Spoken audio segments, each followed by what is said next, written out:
Now, I think you can start, Michael. I think we're in the webinar has started. People are with us. Okay, so welcome everyone. My name is Michael Trainer and I'm a Dawson priest. I teach at the Australian Catholic University in Biblical Studies, and I'm also involved at various levels in Jewish-Christian relations. And we gather tonight to commemorate the declaration Nostra Aetate, which was declared at the Second Vatican Council in 1965. So today, this year is a very significant anniversary for that.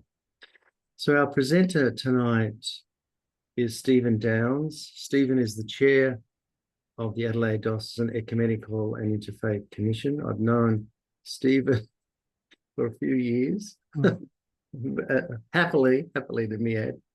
Until a few years ago, Stephen, he was teaching in the School of Theology at the Australian Catholic University.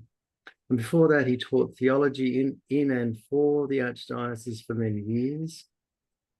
First at the seminary, then at the Adelaide Theological College, and then the Adelaide College of Divinity. And he's also been engaged in both the ecumenical and interfaith dialogue for many years. He's also on the Bishops' Council dealing with interfaith matters. So he's well placed for us to reflect with us on this significant year of anniversary of Nostra Aetate. So, Stephen, welcome. And I hand the screen and the microphone over to you now.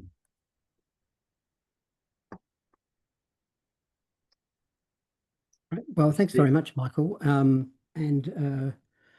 Let me begin just by acknowledging that I'm speaking to you tonight from my home in Hullet Cove in Adelaide, and it's the traditional lands of the Kaurna people here, and I acknowledge their care for this country for many, many generations, and their continuing spiritual connection with this land. It's a beautiful spot here. Stephen, can I just, before you go on, I just want to, for those joining us too, if they want to add any questions or comments, please feel free to use the chat or the Q&A, and I'll monitor that as we go through. So, sorry, Stephen, I just thought that would be helpful. Okay. So let's have a look here. Hopefully everyone can see that screen by now.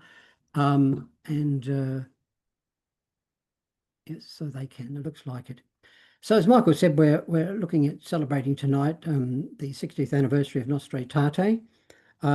It's an important teaching document of the Church and of the Second Vatican Council. 28th of October 1965. So next week is when it was promulgated, they say, although it was actually approved, I read recently, on about the 15th of October by the bishops of the council, but it was published, if you like, on the 28th of October, around about 60 years ago this year. I think it's an important thing for Catholics to know about. I think some do, some don't. Some would like to know more. So I think it's a good opportunity to do that, more than just a rough idea about it. So we'll talk a little bit about the Church's attitudes and teachings before Vatican II, to gain a sense of just how big a development it was, and then look at the document itself, and then spend a good amount of time looking at what's happened since then, because the Church's development of its understanding of other religions has continued to develop in the last 60 years, which is a good thing. For those who might not know, Nostra Aetate are just the opening words of the Latin text, and it's usually translated as "in our time." And Nostra Aetate was considered in 1965 as a very timely document, very timely teaching, and it remains extremely timely for us today. I think we'll all be very conscious of that. So let's have a look, see if we can have a look at the next screen there. Whoops. Here we are. Catholic attitudes before Vatican II. I've just highlighted some really key developments in the long history of the Catholic Church.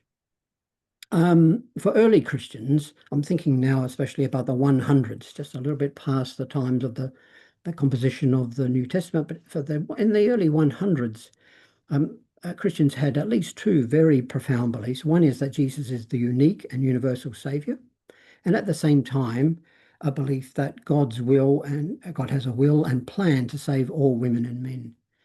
And that latter in particular was expressed by people like St. Justin Martyr, but other thinkers and theologians of the time. Justin had this way of talking about it as seeds of the word that are everywhere and in every person, and for him in every time as well. So it's his way of acknowledging the word of God as our savior, but also that that's something that's universal and available for all people at all times. As time went on, however, another doctrine developed or became much more commonly expressed, and that's the doctrine of no salvation outside the church. Certainly by the middle 200s, there's a lot more use of this expression, which was quite commonly regarded by people in the Christian communities. The context was the ongoing persecution of Christians and who were facing terrible pressure in order to renounce their faith. In addition to that, some of them were joining heretical sects, were leaving the mainstream Christian community, sometimes getting baptized in another sect, separating themselves from the church. And it was actually in that context that bishops of the day, including one, a very well-known one to scholars, is Cyprian of Carthage in North Africa, ruled that salvation is not to be found outside the church, it's to be found inside the church. He's teaching expressly to people who are lapsing from the faith, who are leaving the church, leaving the mainstream community of the church. And that was certainly his context, but this doctrine became much better known. There's no salvation outside the church in English. Later, when the church was legalized, that's not that much later, it's only in the early 300s that the church was legalized in the Roman Empire. And then as early as in the 400s, it became virtually the state religion.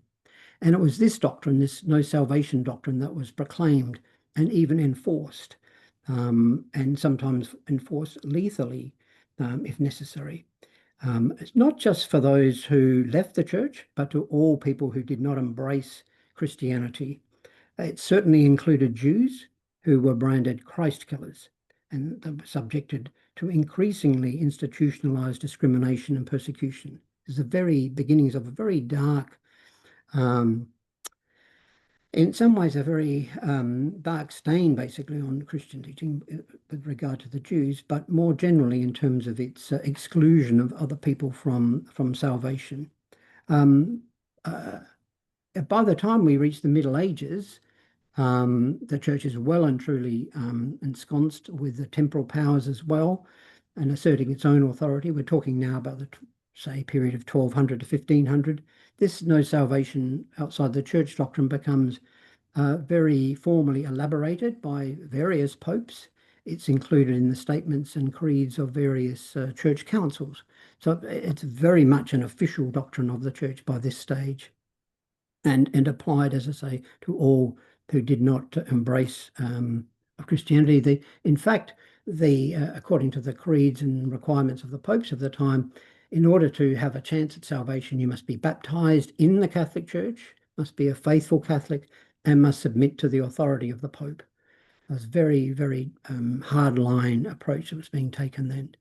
And it continued to be asserted in various ways, in various forms until the middle of the 20th century. There was another alternative view, not as popular, but also started to gain some ground around about 1600.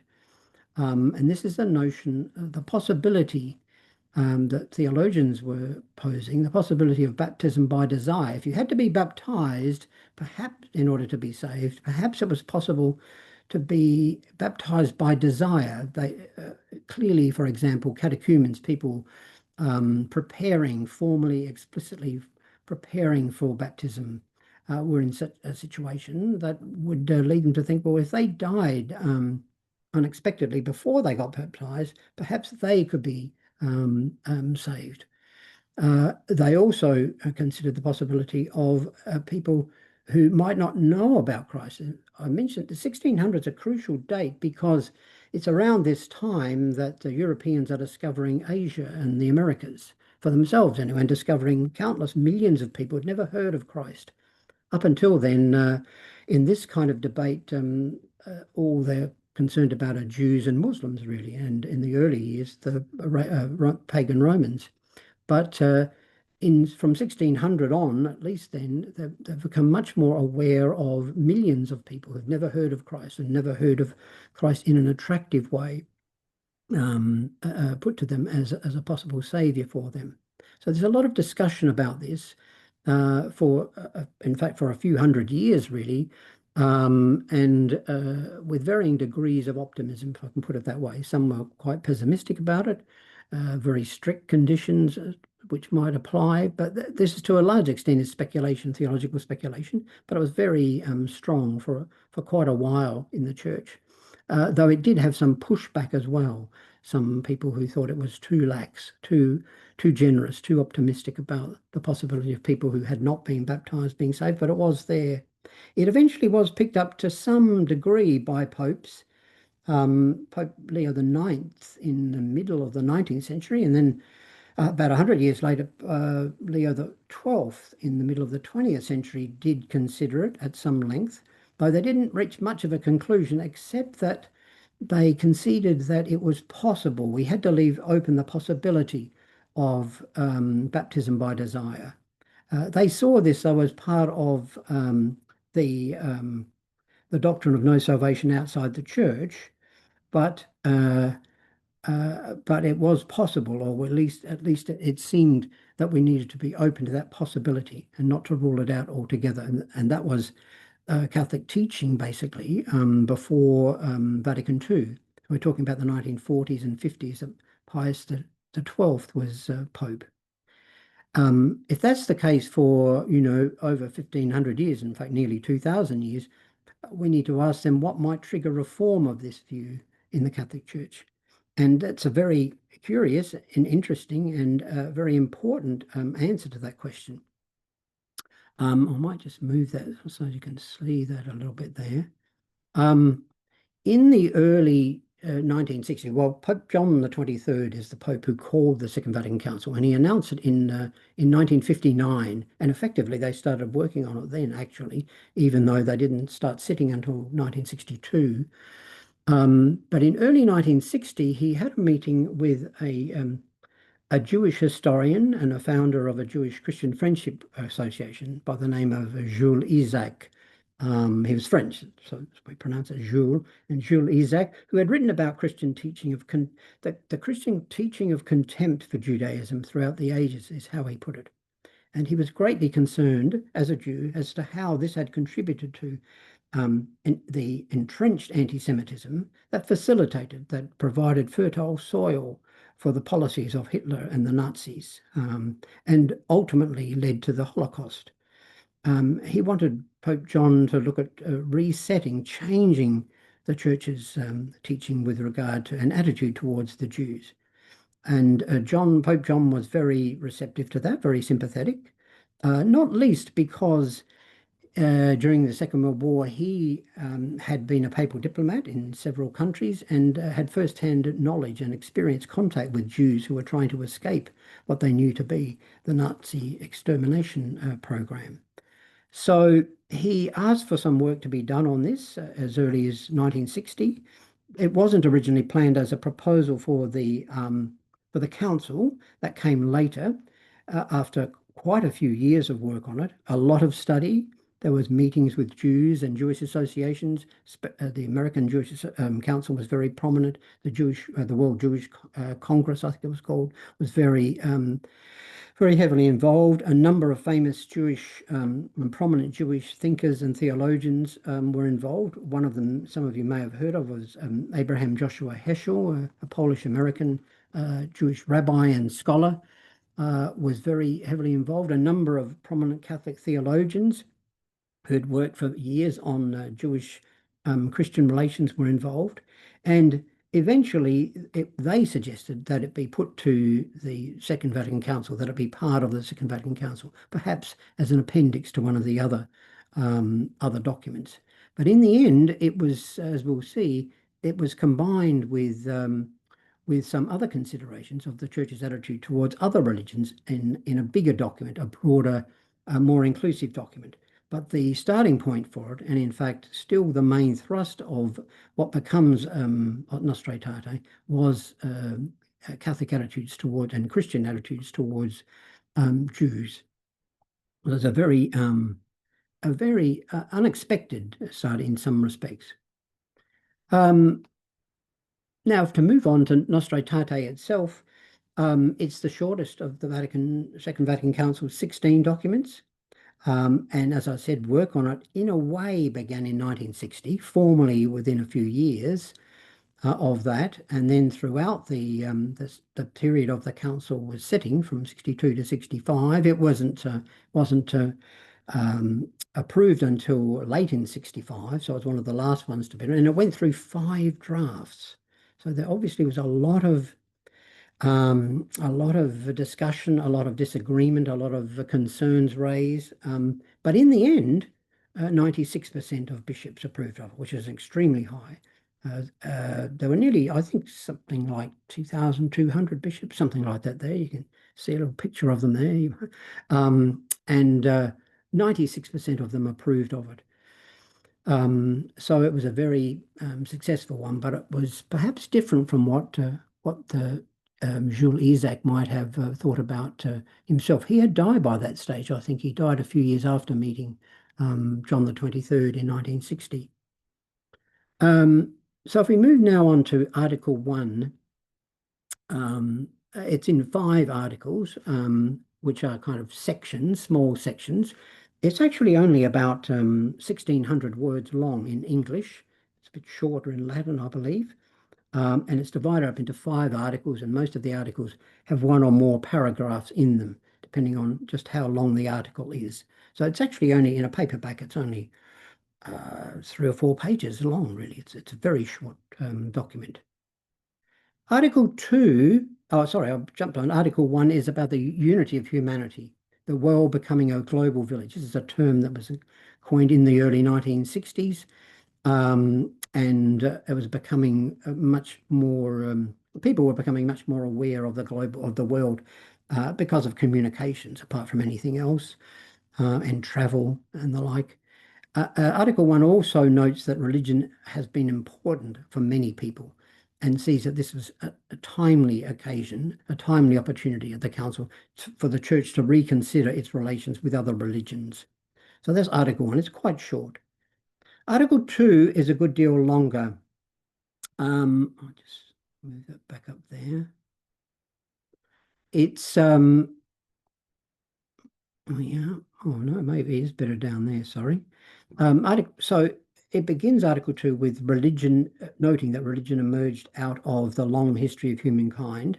Sacred and higher powers become known or sensed and believed in by increasing numbers of human beings. There's a sense of the supreme being in many cultures and in many parts of the world. A deep religious sense emerges. For me, looking at this today, this seemed to be an opportunity for them to be talking about, saying something about indigenous religions, indigenous spiritualities. They didn't, though I might say that more work has been done on that since, or some work has been done on that since the Second Vatican Council. They were more interested in moving on to what they called the more advanced civilizations and religions of Hinduism and Buddhism. This was at the request of the Asian bishops for reasons that we'll see in a moment. This account is quite brief, very brief. They just give a few of the sort of major beliefs and some of the practices of Hinduism and Buddhism. It's very basic. It doesn't really go much into the richness of these religions and cultures.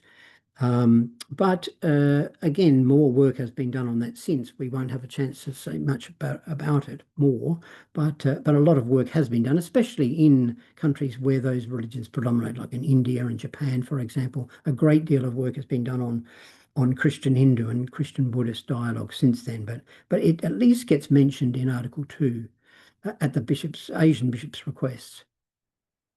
It then, in this article, moves on to what I think are still very bold statements, series of little bold teachings here. And as part of these is able to put in quotation marks. The Catholic Church rejects nothing of what is true and holy in other religions. So other religions can include things that are true and holy. Christians are called to acknowledge, preserve, and encourage the spiritual and moral truths found among non-Christians. So again, acknowledgement that spiritual and moral truths are found among non-Christians.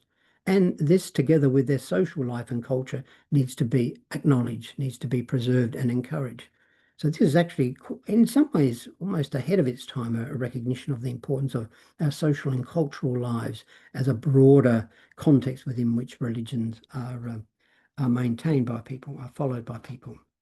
And to me, this little series of statements here is one of the two really, really big important elements of Nostra Aetate. This is followed by Article 3, in which there are two paragraphs on Islam. And again, some beliefs and practices that are shared with Christians are mentioned. This is quite brief and a bit more extensive than the Hinduism and Buddhism ones. It has a page or more in my edition of some of these beliefs and practices. It talks about the high esteem with which Christians hold Muslims because of their devotion, because of their faithfulness, because of their commitment to their faith. And some of the beliefs mentioned include things like the worship of the one creator God, that Muslims are members of the Abrahamic faith traditions, which they are very keen to assert themselves of Judaism, Christianity, and Islam. Their veneration of Jesus as a prophet, which is a genuine and very serious veneration and respect for Jesus. I've had a bit to do with Muslim scholars on this, and they're very serious about this. Jesus, or Isa, Nabi Isa, he's called, is second only to Muhammad as a prophet of God.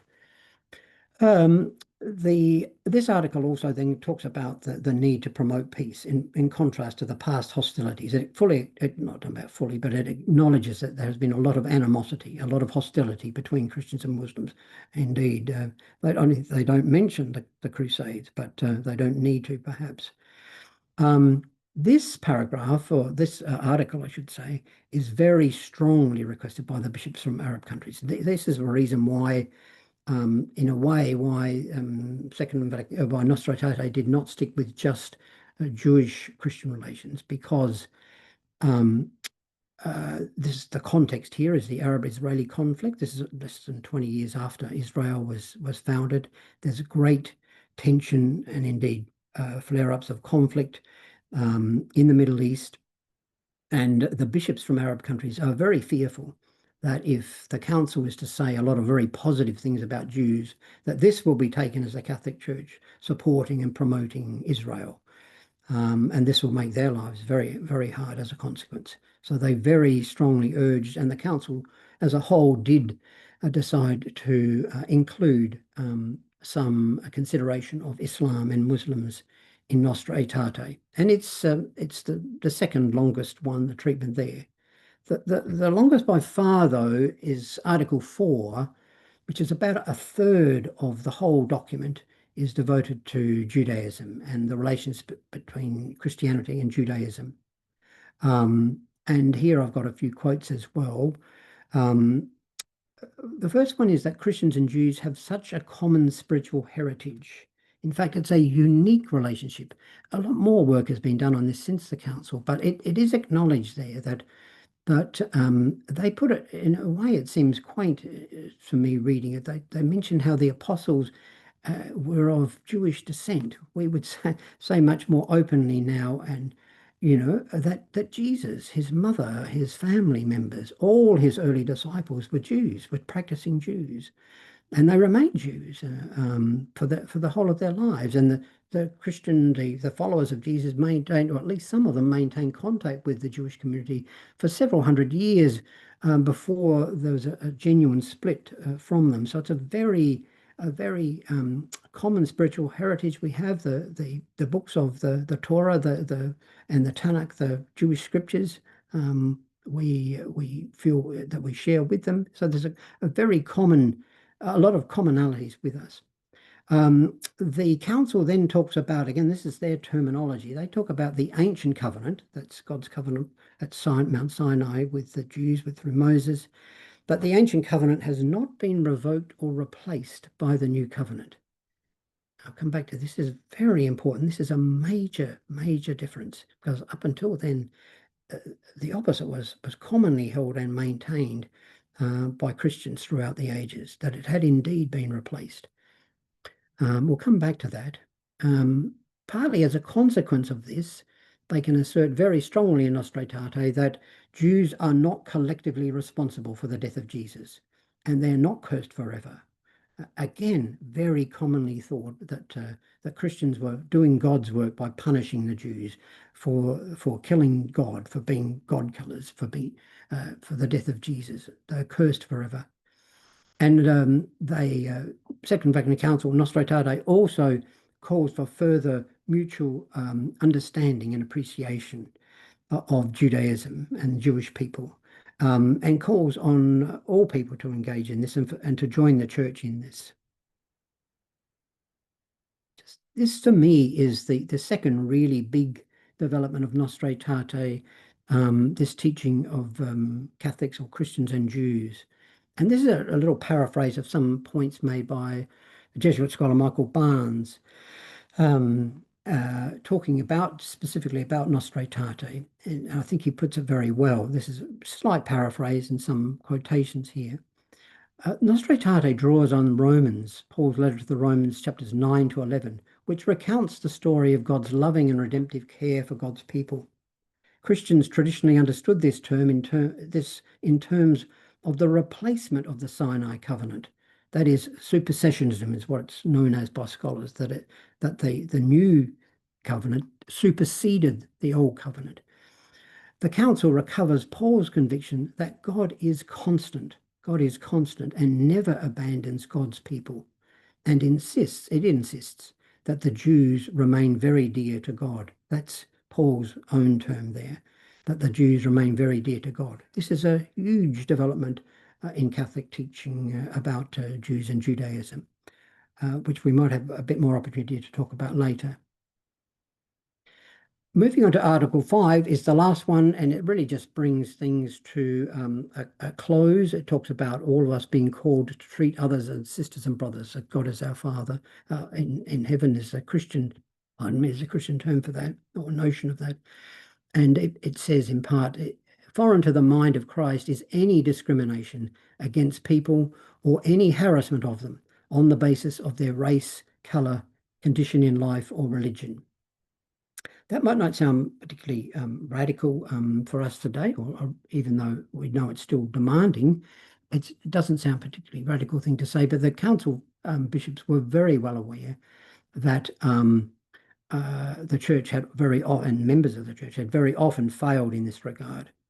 And we would know, all of us here today in Australia, and these last 2 years, how true this still remains a challenge for us to maintain our opposition to that, and our promotion of harmony and friendship between people of different faiths, and at the very least respect for them.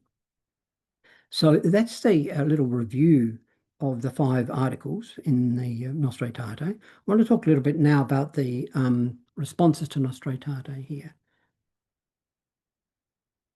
We don't often talk about this, but I think it's useful to do that. I'm thinking about initially, but longer term as well. Many Jews at the time saw and see it as a real breakthrough. It's a generalization. There's no monolithic view of Jews. There are very different kinds of people who are Jewish in different ways. But at the time, it's easy to find accounts of Jews who saw this as a big breakthrough for that. I read recently the American Jewish Council's reflections on the 50th anniversary of Nostra Aetate, and they used the expression, this was a fresh beginning for Catholics and Jews, a fresh beginning. And that's the way that many Jews saw that, especially in the light of such a terrible history of treatment by the Christian majority, basically. But there were also some disappointments, especially I think from those Jews who were heavily involved in the drafting of Nostra Aetate. I'll mention just a couple of them. One of them was that the term deicide was not included, and that was included in earlier drafts. It means God killers, of course, and it's strange it was left out because the text makes it very clear that charge is not upheld by the Catholic Church, is not the view of the Church anymore. But the word itself was, which was so important historically, was used as a religious justification for persecuting Jews. That word was not used in the document. Also, there was no reference to Christian culpability in relation to the persecution of Jews. It's kind of implied, but it's not there. And again, that was very clear in the drafting process that Christians are well aware of that and profoundly sorry for that, but it wasn't expressly mentioned. Both of those things have been tackled more fully since Nostra Aetate in the last 60 years. So there's been some improvements there. Muslims and other non-Christians were often positive. Again, that's a generalization. Obviously, some were not, but some of them were, and could see that way. It doesn't seem to have caused the kind of concerns in the Arab countries that some of the bishops from there felt. I think having it included was helpful for them. It was also helpful for the ongoing dialogue between Catholics and Muslims, which has taken off in more recent times. Other Christian responses vary widely, and they still do, as many of you will be aware, especially Christians known as evangelical Christians who stick by very close readings, what they think of as close readings of biblical texts, are very guarded, if not indeed outright negative, about the possibility of salvation for those who do not have explicit faith in Jesus. But other Christians were more positive about it. Some Christian churches, the World Council of Churches, had been working on this in their own way since the Second Vatican Council, since the Second World War, in the wake of the Holocaust, and they were generally, as a whole, were generally pleased with this development, and just about everybody was pleased with resetting the relations with Jews, or Christians, that is, having seen this as a terrible history that it was. And most people accepted the value of building good relations, which is something that Vatican II and Nostra Aetate in particular, good relations with others, other cultures, other faiths, other traditions, other peoples, that this is a good thing. Most people felt that was very good there. I'll say there were some other less positive ones, more negative ones, let's say, and I think it's important to touch on this for a couple of reasons. Some people, religious people and non-religious people, saw, and some even still see, Nostra Aetate as somewhat of an arrogant or patronizing document. But here we see once again the Catholics telling everyone what the true nature of things is, in this case, the nature of salvation. Oh, yes, the Catholics are saying other people might be saved, but it's only to the extent that those people share Catholic beliefs and things like that. That's an attitude that some people have expressed. And they certainly did at the time, as I say, both religious and non-religious people. So I think we need to be aware of that. And it's important to acknowledge, it seems to me, that Nostra Aetate does not adopt, it doesn't attempt to adopt some kind of neutral view of religions. It doesn't it certainly doesn't adopt a relativist view, namely that all religions are equally true. They're all essentially the same. It doesn't adopt that. It adopts a Christian viewpoint. In particular, it's very clear that Christ is the universal savior, and the church has a special role in God's saving plan. That's throughout the Second Vatican Council documents. It's not very explicit in Nostra Aetate because of its focus on other religions. It's there, but it's actually in much more detail, if you are interested in that at all. The much bigger document, the Dogmatic Constitution on the Church, known in Latin as Lumen Gentium, it provides a very detailed and quite precise account, theological account that of the foundations of the teachings in Nostra Aetate, and I've given a reference there to that. But Nostra Aetate does present a Christian point of view, an unashamedly Christian point of view, and doesn't pretend to do otherwise. It's also important to recognize, I think, that it does attempt to offer a genuine respect for other religions, including the differences. And sometimes people talk about, all religions are all the same and they're all true, often don't respect the fact that there are significant differences, and people with in religious communities often feel very strongly that the differences between them and others are important, are significant, and are things which need to be considered and worked through.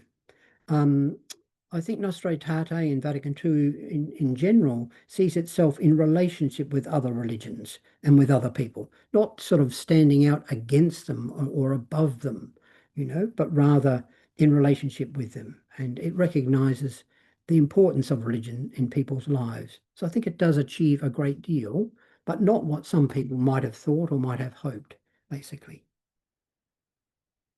Since Nostra Aetate, I've just got some 5 minutes or so here. Um, in fact, during Vatican II, the Pope, by this stage, Pope Paul VI had taken over from John the 23rd, who died very early on.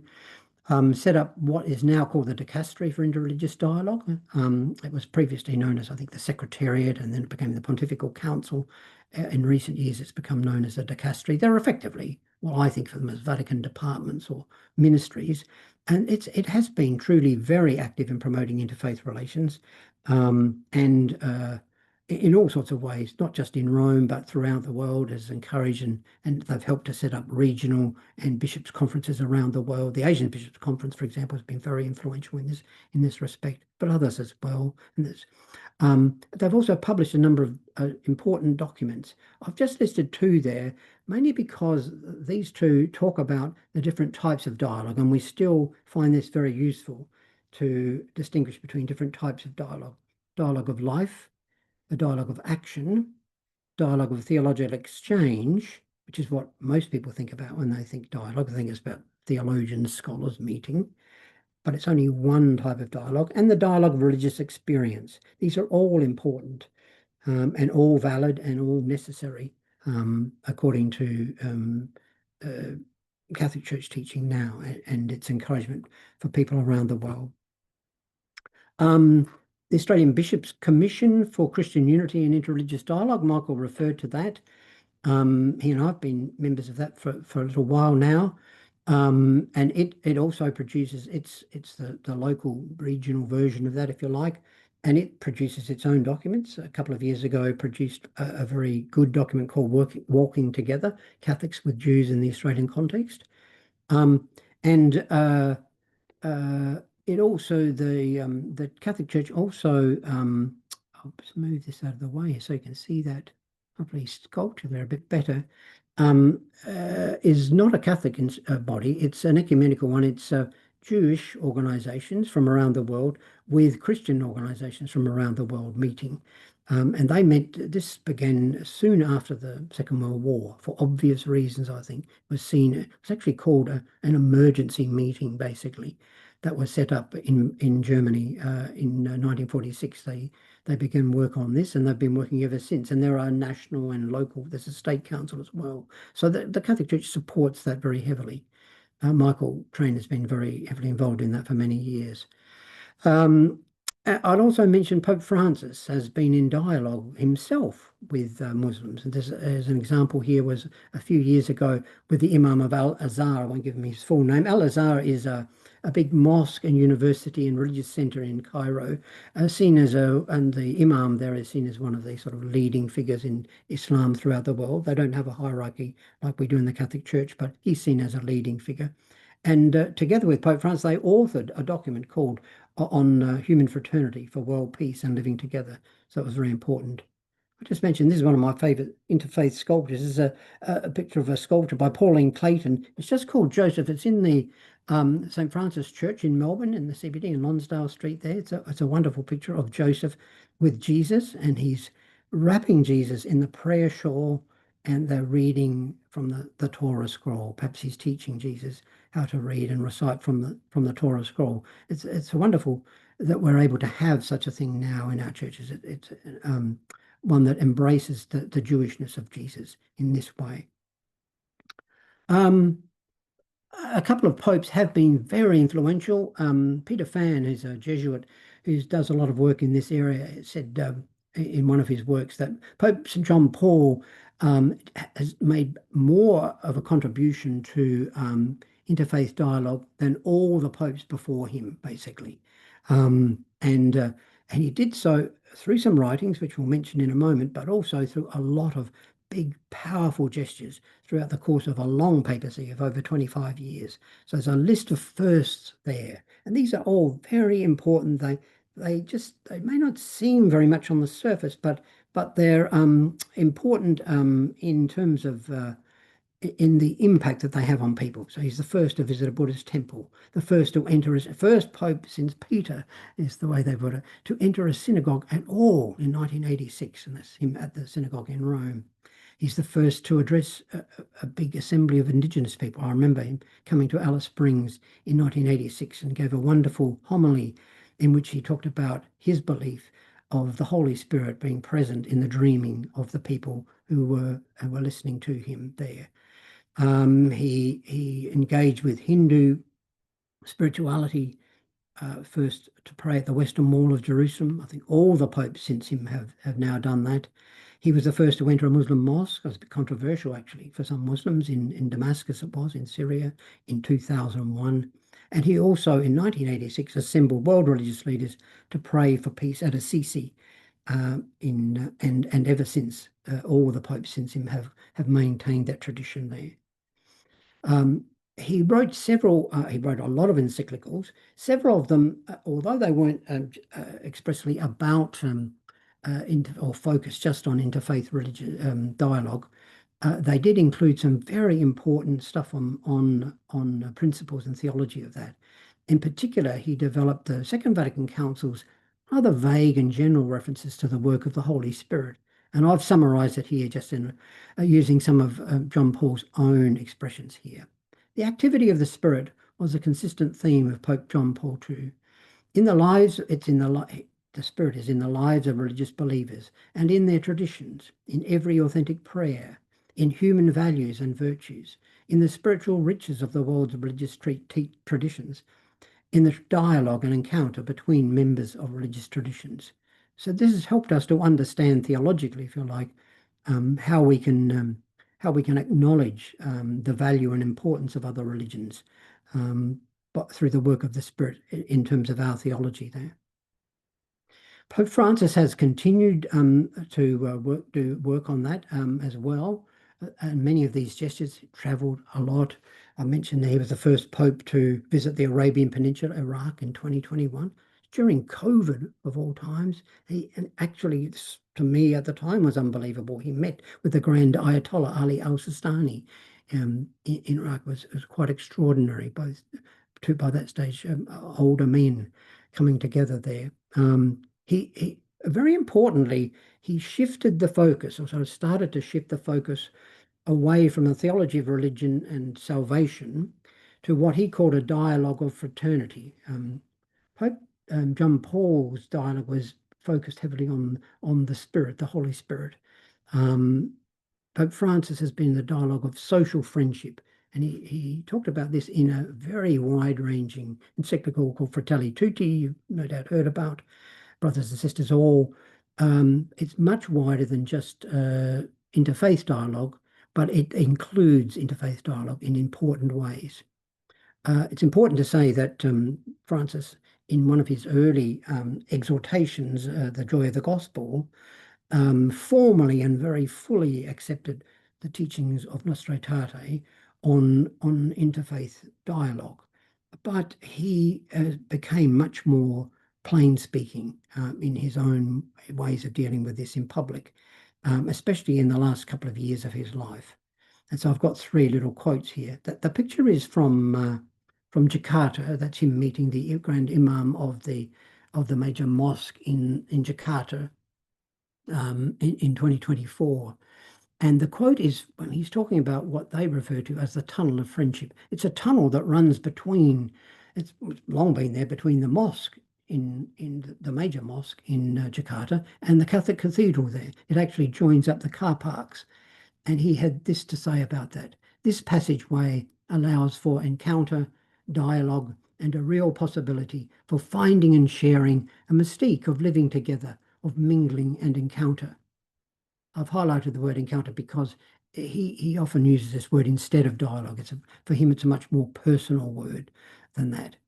The second one he caused a bit of a stir in some quarters here was when he was meeting with a large group of multi-faith group in Singapore, which has 5 major religious traditions, all very active, and he was talking to them about dialogue, and he said these things, among others, that all religions are a path to God.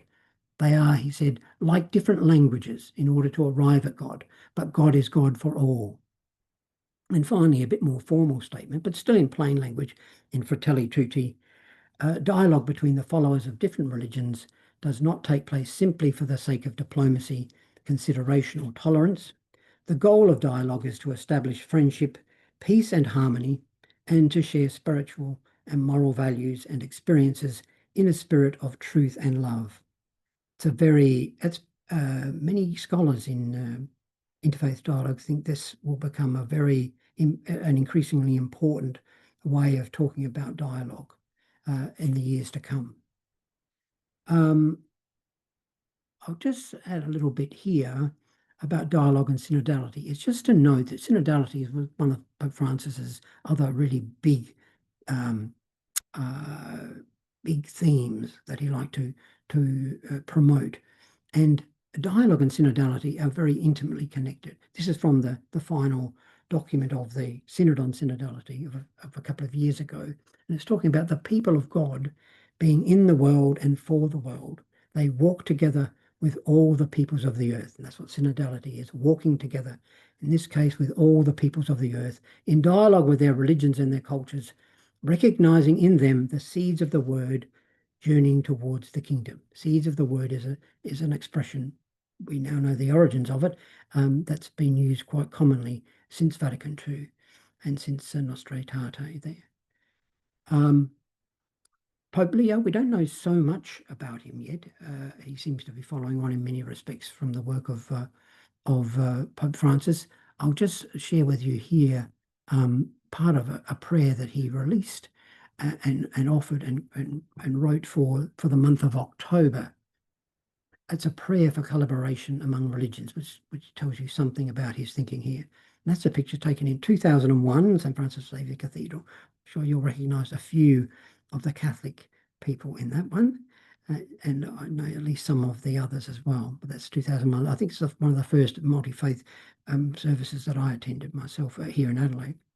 May the concrete examples of peace, justice, and fraternity in religions, may they inspire us to believe that it is possible to live and work together beyond our differences. May religions not be used as weapons or walls, but rather lived as bridges and prophecy, making the dream of the common good credible, accompanying life, sustaining hope, and being the yeast of unity in a fragmented world. And there's a few things there of what we can do. This is taken largely from one of the books I'll refer to in a moment, but from guidelines from the Bishops' Council in Australia. Some suggestions that you can have a look at there. And you can see in the top right-hand picture, it's an old picture taken during, I think, one of the open mosque days. That's Sheikh Nuruddin, his name is, who's at that time the Imam of the mosque at Port Road, Woodville North, and Bishop Greg O'Kelly, I'm sure many of you'll recognise. One of the other things that you can do is to attend interfaith services. And in fact, we have one coming up in a couple of weeks' time on Monday, the 10th of November at 7 p.m. For a number of years now, we have been hosting a remembrance of the Shoah. That's a Hebrew word for the Holocaust in a Catholic church in conjunction with the Jewish community of Adelaide. And the Jewish choir comes along and sings for us it's a wonderful opportunity. You might like to make a note of those details there. It's something you could do. It's an interfaith service that we've managed to keep going, and we hope will go for many years more. There's some other suggestions there about on the screen that you can see of things that you can do there. And I've got here a couple of websites or a few websites that you could look up. Reading Nostra Aetate itself, you can find that on the Vatican website. They have all of the documents, and they're really easily to download and make copies of them. So it's only a few pages long there. You could go onto the website for the Australian Catholic Council for Interreligious Dialogue, and then if you do a search for Adelaide Catholic Interfaith, it'll come up with a link to our commission here, and we have links to lots of resources as well there. So there are some of the different things that you could do there. That's a picture there. That's taken only a couple of, 3 years ago in 2003, early 2003. I still see there's some lingering COVID there, and for Archbishop Pat is wearing a mask there. And I see Rabbi Kaminsky is holding a mask. So I was actually at that service, had a very good turnout there, and a wonderful turnout of representatives from different faiths and different denominations there. So we might leave it there. We've gone a little bit longer than I had thought, and we want to at least give some time for questions. And I know some people might need to leave here if they do there. Michael, what questions would you like to? Stephen, thank you for such a comprehensive presentation, giving us the history, the development of relations with the Jews. So we'll take about the next 10 minutes for conversation, if possible. So if you'd like to use the chat, I'll monitor the chat. I think there are some of you on joining us who may not be from Adelaide, and you might like to just put up where you're from as well, as a way of giving a bit of a sense of the national character of this time here. Just while we're waiting for some comments on the chat line, Peter, Stephen. So just to go back, is salvation outside the church or not? In the light of, so we're from Singapore. This Wendy from Singapore. Thank you, Wendy, for joining us. So going back to that question, is there, and from Clayton, Melbourne as well? Yeah. So Stephen, is salvation outside the church, or is there no salvation outside the church? Well, I hope it might be clear by now that there's God's saving grace extends to all people, potentially to all people, and they come to it via different means. Right. And we clearly believe, for us, it's most importantly through faith in Jesus. However, we acknowledge that the Spirit, the Holy Spirit, who is not a separate God from Jesus, is in fact the Spirit of Christ as well, is working in the world and in other faiths. Is as our Christian view of it. So I think through those means, it is in fact a reality for many people.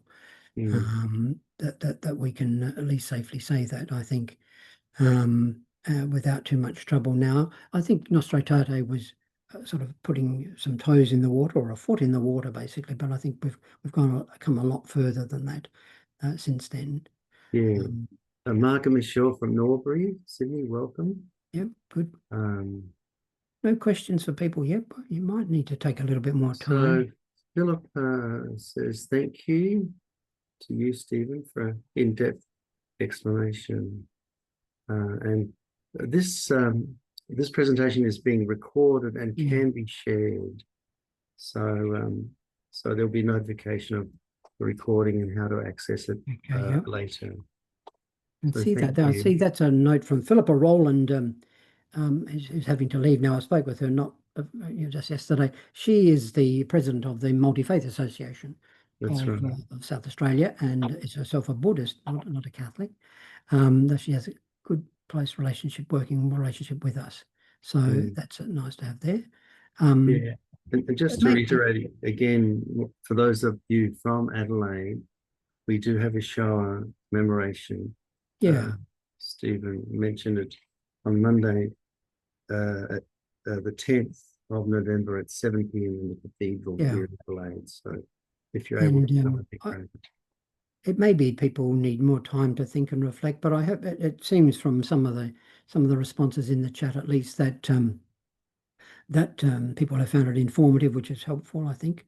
Yeah, And I and did try to give a bit more than just the bare bones of the document itself, which is because it's more or less self-explanatory, although the language is a bit different from what we would use now, but it's so short. Um, and I think it's very important to see how significant it has been. Um, and yeah, so Margaret, um, I know this from Brisbane. yeah, so Margaret Naylon from Yes, Brisbane joining us. Thank yeah. you, Margaret. There is one question Yes, there we are. Well, they from might be. Mary in Yeah, yeah. Newcastle who says, Well, how do we go forward with interfaith yeah. dialogue when local clergy are quote unquote resistant? What Yeah. is your reflection on Well, that, one of Steve? the things is I appreciate it is difficult and it is a challenge. I certainly find that myself. But one of the things I've mentioned throughout there towards the end was it starts with us. It starts with ourselves of each in our daily lives in our regular lives, and that can include just finding out more about other religions and being when we meet other people, being respectfully asking them questions and Mm, showing an interest in it, and keeping our eyes and ears open. There are I hope that soon, I think they've more or less stopped, but that soon we'll have the opportunity again of open mosque days and things, which are a great opportunity there. Some people, know in Adelaide, there's been a growth of temples, Hindu temples in northern Adelaide. And I don't know, but I would hope there'd be opportunities. There might be some opportunities there to visit those temples and find out a little bit from people firsthand, certainly if that opportunity arises. And the other thing which Pope Francis is very, very keen on, and that you will see notices of around the place from time to time, are various ecumenical and multi-faith social action groups for peace or for the environment. These are themes that are very common to all and concerns for mm, all religions. And I remember going to a big peace march some years ago, and I heard these people talking near me saying, God, I noticed there's a lot of Christian signs and banners here. I didn't know they were so involved or something. And it was true. Many of the signs and banners were from Christian groups. But anyway, there are a couple of suggestions, but it is, Stephen, we've got 4 more minutes, and yep. there's one question here about what do you think of relations with Messianic Jews? What's your reflection on that? Um, for those who don't know, Messianic Jews, in very simple terms, are people who identify as both Jewish but also who affirm the Jesus as Messiah. And to put it in crude terms, then they're often not popular with either Christians or Jews, often it seems. But look, it's a very, I think it's a very something we need to be very cautious about, really. While one respects people's choices that they make. Sometimes they've also been, some groups of Messianic Jews have been very disruptive and disrespectful in the past on certain public occasions. I'm not trying to tar them all with the same brush, but um, it's a very sensitive area, not just for Jews, but for Christians as well. Mm, And I'd be very wary of being involved with them. There are some groups around. I have heard of some people in Adelaide being involved with them. And I'd just say I would look to get some advice about that if you wanted to get closer to them mm. myself. I Yeah. wanted to acknowledge Michelle Radford from Toowoomba in Queensland. There's Okay. also a question here or a comment from Marcy, I think the name is, from Perth. Um, she says, I found it interesting that you encourage attending interfaith services. She says, I found great resistance from Catholics when I suggest such ideas. What's your comment on that, Stephen? She found great resistance from them. Well, in From fact, Catholics. yeah, I mean, I've heard the same myself, and it's extremely disappointing because it's not only permitted, we're encouraged, and in fact, Mm, people like Pope Francis saying we need to be involved in these things. This is part of being Catholic, is to be in dialogue with others. And that does not exclude attending services, joining together with them in prayer. It needs to be carefully and sensitively done. So say it's not a kind of universal religion we're proposing here. Each group remains faithful to their own traditions there, and often interfaith services include a good deal of silence as well. But it's quite respectful and appropriate to hear readings from other and prayers from other groups. We don't have to agree with them all, but it's not only permitted; it's something that's encouraged and almost, I would say, expected there. Yeah. Mm. There's a comment here from Yeah. Peter from Canberra, who's working with multi-faith communities within the ADF, where they're introducing chaplains of other faiths to traditional Yeah. Christian denominations. Yeah. So there's a new kind of move, I guess, within the ADF to.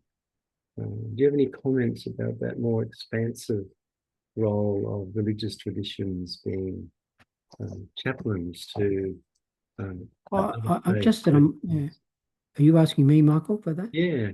Just that I'm aware that it's a very, important pastoral ministry.